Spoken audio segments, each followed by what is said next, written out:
কর্ণাটকে কংগ্রেসের সর্বভারতীয় সভাপতি মল্লিকার্জুন খার্গের উপর হত্যা করার একটি চক্র বের করেছিল কিছু দুষ্কৃতিকারী দল, কিন্তু দুষ্কৃতিকারী দল কোনোভাবেই সফল হয়নি, যার ফলে এটা জানতে পেয়ে কংগ্রেসের হাইকমান্ডের নির্দেশ অনুযায়ী ত্রিপুরার প্রদেশ কংগ্রেস দলের পক্ষ থেকে আগরতলার পশ্চিম থানাতে এফআইআর করা হয়। উপস্থিত ছিলেন প্রদেশ কংগ্রেস সভাপতি বীরজিৎ সিনহা ও অন্যান্যরা।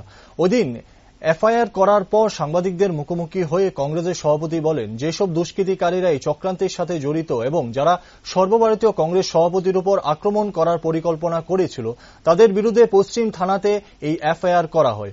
এমনকি এই ঘটনা গোটা ভারতবর্ষে ছড়িয়ে পড়ার পর কংগ্রেস হাইকমান্ডের পক্ষ থেকে নির্দেশ জারি করা হয় যাতে গোটা ভারতবর্ষের সব থানাতেই এই দুষ্কৃতিকারীদের বিরুদ্ধে এফআইআর দাখিল করা হয়।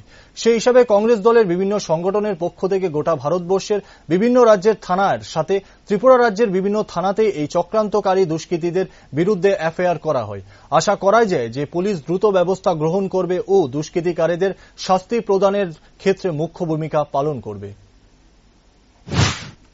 আমাদের কংগ্রেস প্রেসিডেন্ট শ্রী মল্লিকার্জুন খার্গে নির্বাচন প্রচারকালীন একটা ব্লুপ্রিন্ট তৈরি করেছিল ওনাকে এবং ওনার পরিবারকে হত্যা করেছে এবং অনেক তথ্য পাওয়া গেছে।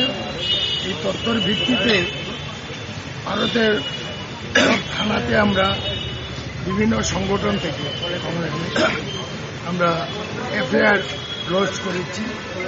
ত্রিপুরায় আমরা এই পশ্চিম থানাতে এফআইআর জমা দেওয়ার জন্য আমরা এসেছি, যাতে তদন্ত করে দোষীদের যাতে শায়েস্তা করা হয় এবং সারা দেশে প্রত্যেক রাজ্যে এরকম এফআইআর সাবমিট করা হয়।